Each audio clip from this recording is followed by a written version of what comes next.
سورہ کوثر میں آیت نمبر 2 میں آن حضرت صلی اللہ علیہ وآلہ وسلم کو خطاب ہے کہ فَصَلِّ لِرَبِّكَ وَانْحَرْ۔ ترجمہ: تو آپ اپنے رب کے لیے نماز پڑھیں اور قربانی کیجیے۔ رسول اللہ صلی اللہ علیہ وآلہ وسلم نے ارشاد فرمایا ہے کہ جو شخص قربانی کی گنجائش رکھتا ہو اور قربانی نہ کرے تو وہ ہماری عیدگاہ میں نہ آئے۔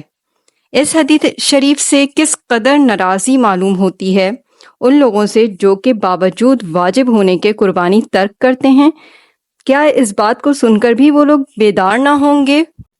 فرمایا اللہ تعالیٰ نے کہ ہم نے ہر امت کے لیے قربانی کرنا اس غرض سے مقرر کیا تھا کہ وہ ان مخصوص چوپایوں پر یعنی گائے، اونٹ، بکری، بھیڑ سب کے لیے نر و مادہ پر اللہ کا نام لیں جو اس نے ان کو عطا فرمائے تھے۔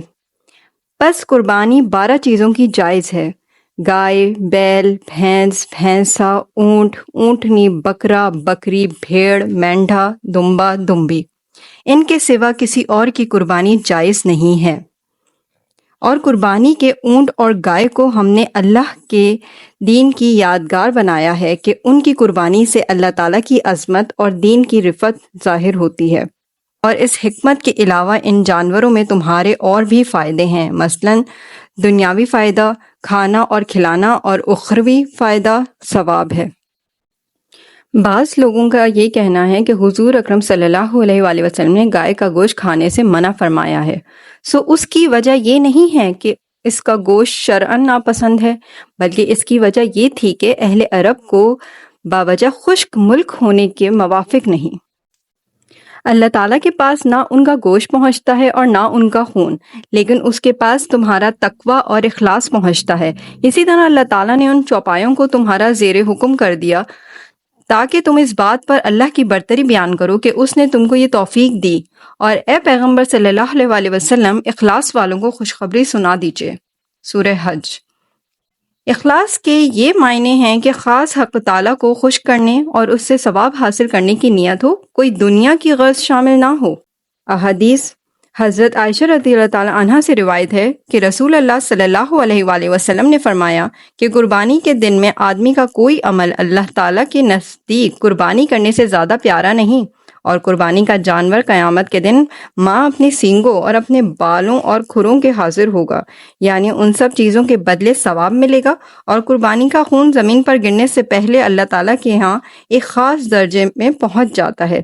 تم لوگ جی خوش کر کے قربانی کیا کرو، زیادہ داموں کے خرچ ہو جانے پہ اپنا جی برا مت کیا کرو۔ ابن ماجہ، ترمذی و حاکم۔ زید بن رضی اللہ تعالیٰ عنہ ارقم سے روایت ہے کہ صحابہ رضی اللہ تعالیٰ عنہ نے پوچھا، یا رسول اللہ صلی اللہ علیہ وآلہ وسلم، یہ قربانی کیا چیز ہے؟ آپ صلی اللہ علیہ وآلہ وسلم نے فرمایا، تمہارے باپ ابراہیم علیہ السلام کا طریقہ ہے۔ انہوں نے عرض کیا کہ ہم کو اس میں کیا ملتا ہے یا رسول اللہ صلی اللہ علیہ وسلم؟ آپ نے فرمایا، ہر بال کے بدلے ایک نیکی۔ انہوں نے عرض کیا کہ اگر اون والا جانور یعنی بھیڑ دمبا ہو؟ آپ صلی اللہ علیہ وسلم نے فرمایا کہ ہر اون کے بدلے میں بھی ایک نیکی۔ حضرت علی رضی اللہ تعالیٰ عنہ سے روایت ہے کہ رسول اللہ صلی اللہ علیہ وآلہ وسلم نے فرمایا، اے فاطمہ رضی اللہ تعالیٰ عنہ، اٹھ اور ذبح کے وقت اپنے قربانی کے پاس موجود رہ، کیونکہ پہلا قطرہ جو قربانی کا زمین پر گرتا ہے اس کے ساتھ ہی تیرے لیے تمام گناہوں کی مغفرت ہو جائے گی، اور یاد رکھ کہ قیامت کے دن اس قربانی کا خون اور گوشت لایا جائے گا اور تیرے میزان میں 70 حصے بڑھا کر رکھ دیا جائے گا، ان سب کے بدلے نیکیاں دی جائیں گی۔ حسین بن علی رضی اللہ تعالی عنہ سے روایت ہے کہ رسول اللہ صلی اللہ علیہ وآلہ وسلم نے ارشاد فرمایا کہ جو شخص اس طرح قربانی کرے کہ اس کا دل خوش ہو کر اپنی قربانی میں ثواب کی نیت رکھتا ہو، وہ قربانی اس شخص کے لیے دوزخ سے آڑ کی جائے گی۔ حضرت ابو ہریرہ رضی اللہ تعالی عنہ سے روایت ہے کہ رسول اللہ صلی اللہ علیہ وآلہ وسلم نے فرمایا کہ اپنی قربانیوں کو خوب قوی کیا کرو، یعنی کھلا پلا کر، کیونکہ وہ پلصراط پر تمہاری سواریاں ہوں گی۔ علماء نے سواریاں ہونے کے 2 مطلب بیان کیے ہیں، ایک یہ کہ قربانی کے جانور خود سواریاں ہو جائیں گی، اور اگر کئی جانور قربانی کے لیے کیے ہوں یا تو سب کے بدلے میں ایک بہت اچھی سواری مل جائے گی، یا ایک ایک منزل میں ایک ایک قربانی پر سواری کریں گے۔ یعنی سب قربانیوں پر یکے بعد دیگر سوار کیا جائے گا، اور ظاہر ہے کہ سواریاں بدلنے پر راستے جلدی طے ہو جاتے ہیں، بس جتنی زیادہ قربانی کی جائے اتنی ہی جلدی پل صراط سے پار ہو جائیں گے۔ دوسرا مطلب یہ ہو سکتا ہے کہ قربانیوں کی برکت سے پل صراط پر چلنا ایسا آسان ہو جائے گا جیسے گویا خود ان پر سوار ہو کر پار ہو گئے۔